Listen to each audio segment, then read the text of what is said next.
Okay, so number 6, Andy and Bobby were riding their Harley motorcycles on Highway 129 near Robbinsville, North Carolina, heading towards the famous Tail of the Dragon ride. Huh. The table below records the time needed to stop the bike before attempting to maneuver the 318 curves. Estimate the total distance needed to stop the motorcycles by using midpoint rectangles. Now, it does not say how many rectangles, so you kind of have to use some common sense, right? The best estimate uses the most rectangles. So the most rectangles that we can use, right? So we can't use a rectangle going from 0 to 1 because I don't have a midpoint value there. Okay.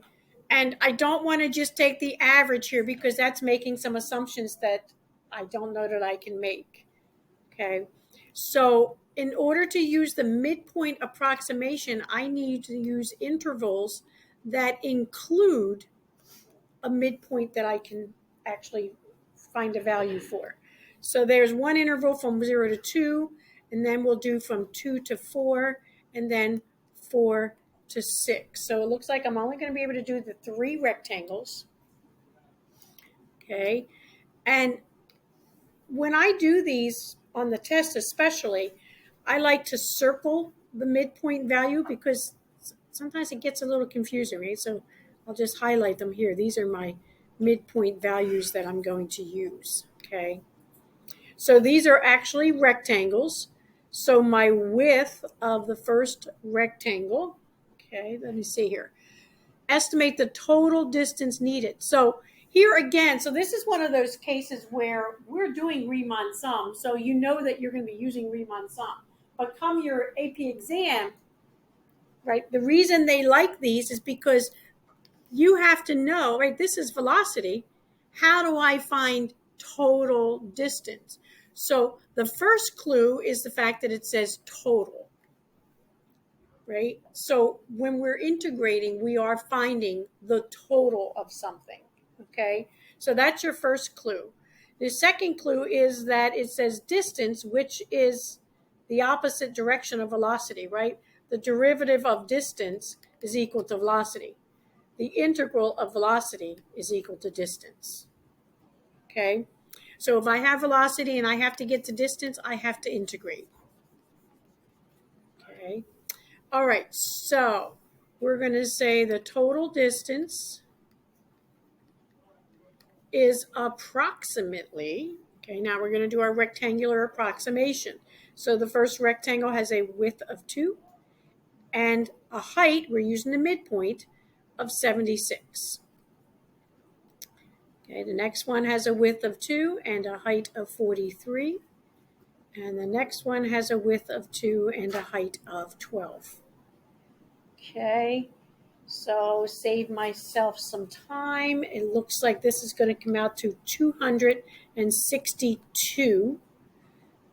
Now we can assume it's going to be feet, but if we want to show those units, let's see, this width is in seconds and the height is in feet per seconds. So my seconds cancel, leaving me with feet. But we could kind of reason that out anyway. Okay, how do we do on that one? Good? All right. Dun, dun, dun, dun, dun. And okay, this was right-hand Riemann sum used to estimate the total number of liters that have leaked from the tank. Again, we're looking at total. Yes, sir. I just have a question on the past one. Why is it 2 instead of 1? Because we're looking at, right, so imagine this is a rectangle here. We're looking at the width of the rectangle and it goes from 0 to 2. So that width is 2. Okay, so you take the original width times like the midpoint, basically. Right. So let me just take the time to give you a very, very rough graph, right? 0, 1, 2, 3, 4, 5, 6. Because this helps you understand sometimes. let's see, 0, 96, okay, 1's 64, 43, 27, 12, and 0. Okay, so there's my, this is very rough, obviously, right? There's my curve if I were to plot the points, okay? This is a midpoint approximation. So my first rectangle is going from 0 to 2, and the midpoint of the rectangle touches the curve. So there's my first rectangle. To find the area of that rectangle, I'm doing the width, which in this case is 2, times the height, which is that y value. Right? The next rectangle is going to go from 2 to 4, and again, the midpoint intersects the curve. So this rectangle also has a width of 2, and then there's the height. And then the last rectangle is down here. Looks like that. It also has a width of 2. Okay? Okay. Again, I'll do it again. I'll graph it again just so that you can have a good understanding. Yes. Do we ever have like an odd group? Like 7, if you have like 7 points, would you just like not use the Usually, you would have to use the 7, but usually they won't do that because that gets Find the nasty. middle of like, Yeah. like 7 instead of 6. The only time that might happen is if they're giving you an equation instead of a table, because you can plug in the value in the equation. Okay, so if we look at this one, okay, 0, well, this is kind of rough. Okay. 1, 2, 3, 4, 5, 6, 7, 8, 9. Okay, this is not going to work. I wanted to let me do it down here because I think it really does help to see the graph.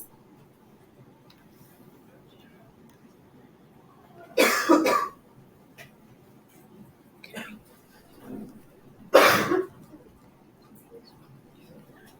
Okay, there's 1, 2,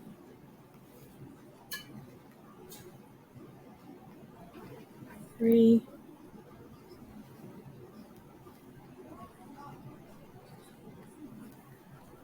4, and 5.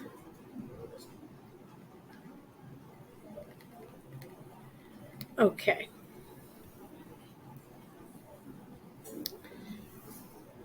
So again, I'm just going to make a very, very rough graph. 1, 2, 3, 4, 5, 6. Okay. 0, 5.7, 1.3, 4.3, right about there. 2.4, 3.2, 3.7, 2.4, 5.5, 1.6. Okay, so this is just a very rough graph, just so that you can envision the rectangles. Okay. Okay, so we're looking at, does it tell us how many rectangles? No. So right hand Riemann sum. So I'm going to make my first rectangle is going to go from 0 to that point right there. So there's my first rectangle. The right corner of the rectangle comes in contact. So the next rectangle looks like this.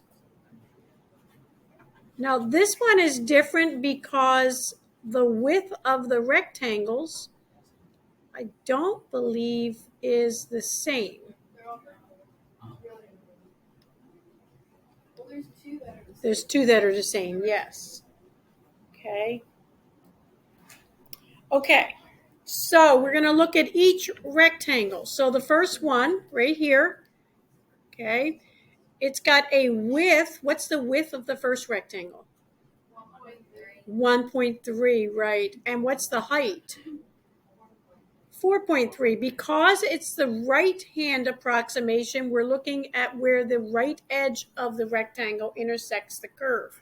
So when you're looking at the table, the right-hand approximations are going to leave this first y value all by itself. We're not doing anything with that, okay? All right, so then the next one has a width. We're going to go from 1.3 to 2.4. So it has a width of 1.1 and a height of 3.2. Okay, the next rectangle goes from 2.4 to 3.7. So that's a width of 1.3 and a height of 2.4. And sketching these graphs can be helpful, even though it's not an accurate graph. It helps us to just see the y values that we're using there, okay? So if you're struggling with the table, just make yourself a very crude graph so that you can visualize it, okay? And then the last part, the width is going to go from 3.7 to 5.5, so that's 1.8. And then the height is going to be 1.6. Okay. So what do I get when I do that? Hello? There we go. 15.11? Yes. Okay, so this is 15.11. So I'm going to just go back and read the question. Right-hand approximation to estimate the total number of liters. Okay, so we're going to say total liters is approximately 15. Is that, did we round that or did it come out to be exactly 1.1?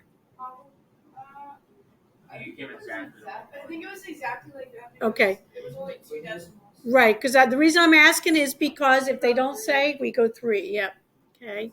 So, and this is going to be, what's the unit? Liters, because it says estimate the total number of liters. Okay. Okay.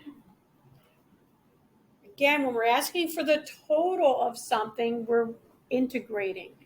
If we're asking for the instantaneous rate of change, we are taking the derivative. Okay. Questions on that one? Okay. Let's see. Central Florida is the heart of the U.S. phosphate industry. I didn't know that. Where commercial fertilizer is manufactured. Well, that's kind of scary. Population control devices known as wet scrubbers help capture fluoride gases that are produced to minimize population. I'm sorry, pollution, not population. Minimize population. Okay, I did not just say that today. Yeah, we're going to use fluoride gas to eliminate some people. Wow. Phew. Okay, minimize pollution. The EPA requires manufacturers to inspect and report data each month to maintain regulations of toxic waste. Use the midpoint method and 6 rectangles in this fictional table below to estimate the tons of fluoride released in the atmosphere, right? So again, this time it doesn't say total, but when you read the question, that's exactly what it is. We're estimating the total tons of fluoride gas released. It's not saying anything about rate of change, okay? Integration is typically not going to say anything about rate of change. Okay, so I drew my 6 rectangles in there. Okay, so my midpoints, we're looking at these values for my midpoints. And again, it is really helpful to circle those or highlight those so that when you're doing the problem, you don't have too much trouble, okay? So if you notice, the width of each rectangle will be the same. So it just like it was up here in number 6. So instead of doing 2 times the height each time, I'm just going to factor the 2 out, right? Because on this one, we could have done 2 times 76 plus 43 plus 12, right? Factored that 2 out. So I'm going to do that on this one down here just because there's more rectangles. Okay, so we're looking at 2 times, this is midpoint, right? Where did it say it was midpoint? I lost it. Use midpoint method. Okay.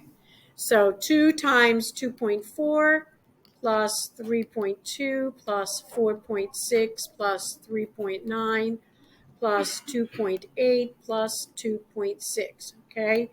So you can see how doing that, just kind of sketching those rectangles above your table and then circling or highlighting those midpoints, it makes it so much quicker and easier.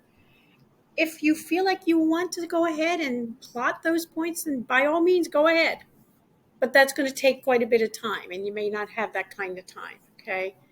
Okay, so this comes out to, I got 39. Did it come out to 39 exactly? Okay, so 39. So now let's put our answer in the correct form. Estimate the tons of fluoride. Okay, so tons of fluoride gas is approximately 39. All right, what's our unit? Let's see. We did months times tons per month. Right? So that means our unit is tons.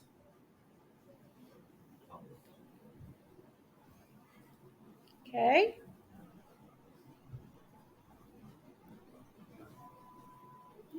Questions so far? Okay. So you can see I went ahead and I drew in my rectangles and stuff to kind of save us some time. Okay, while cooking turkey during the holidays, you decide to run a little data experiment. The table below shows the internal temperature of the turkey when it is placed in the oven at 325. Find the average temperature of the turkey over the time interval using a left-hand Riemann sum with 5-minute intervals.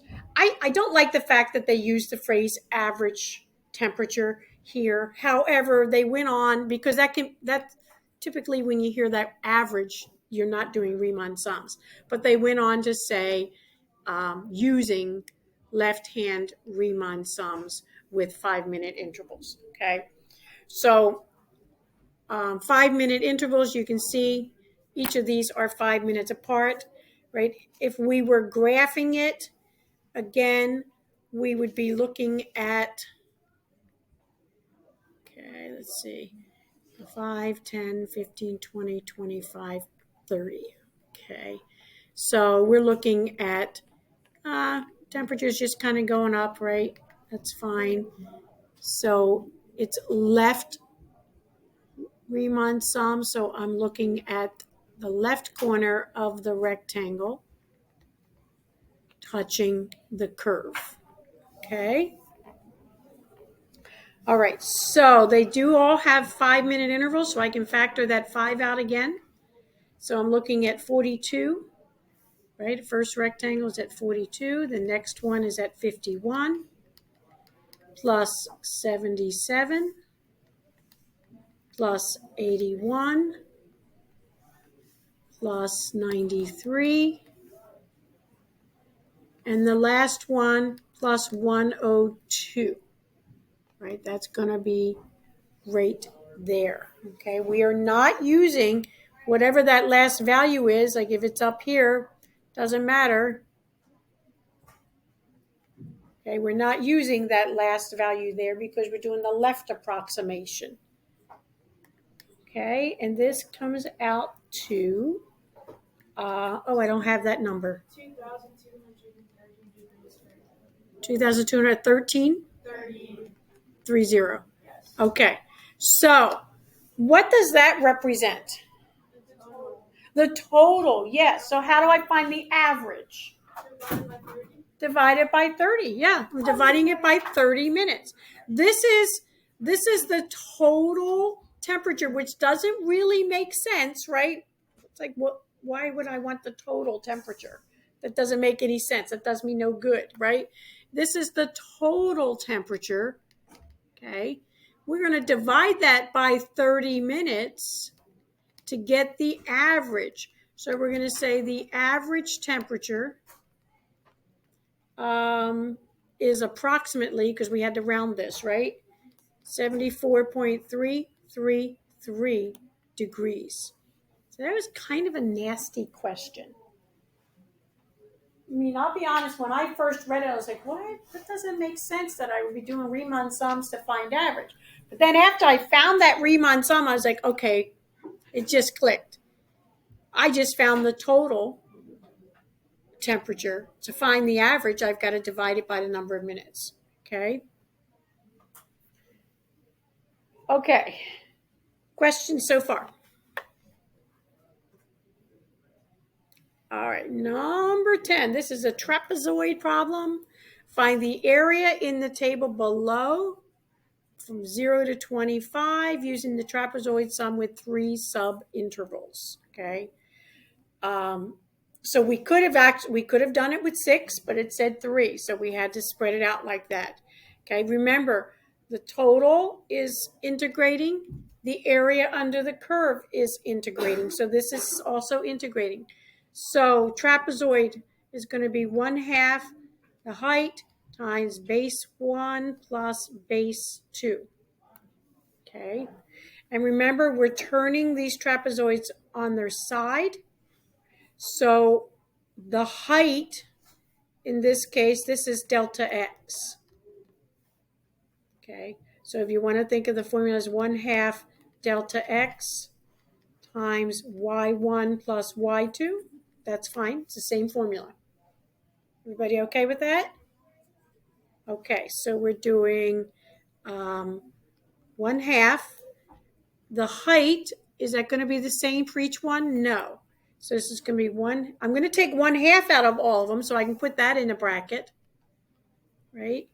So we've got 1/2 of 7 times, so here's my base 1, 18, plus, here's base 2, -6, okay, plus, let's see, I'm going from 7 to 16, so that's going to be 9 times base 1 plus base 2 plus the next trapezoid, I'm going from 16 to 25, so that's also 9, and we're going -3 plus 20. Okay, here's my bases here. Okay, make sure I did all my work correctly. Okay, so I did not do this. Okay, so this is going to be 1/2 of 7 times 12 plus 9 times -9 plus 9 times 17. Okay. Sometimes these problems are in the non-calculator section. So we kind of have to learn how to work efficiently. So 7 times 12, that's going to be 84. Plus -81 plus, let's see, 17 times 9, so that's going to be 3, right? 9 plus 6, 153. Is that right? Okay. And that gives me 1/2 of 3 plus 153, which is 1/2 of 156. Right, which is 78. Oops. So approximating the area, so we're going to say the area is approximately, even though we round it or we got a whole number, we're still saying approximately because we are approximating the area using the Riemann sum. So the area is approximately 78 units squared. Okay. Did I do approximately on all of them? Yes. Oops, this is approximate. So even if we get a nice whole number, we're still saying approximately because that's what we're doing. We're approximating the area using the Riemann sums. Okay? Questions?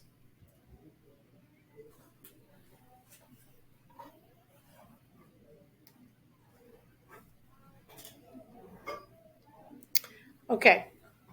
I was going to start a new lesson today, but it's a pretty complex lesson. So I think we're going to stop. All right. And you can study for your quiz.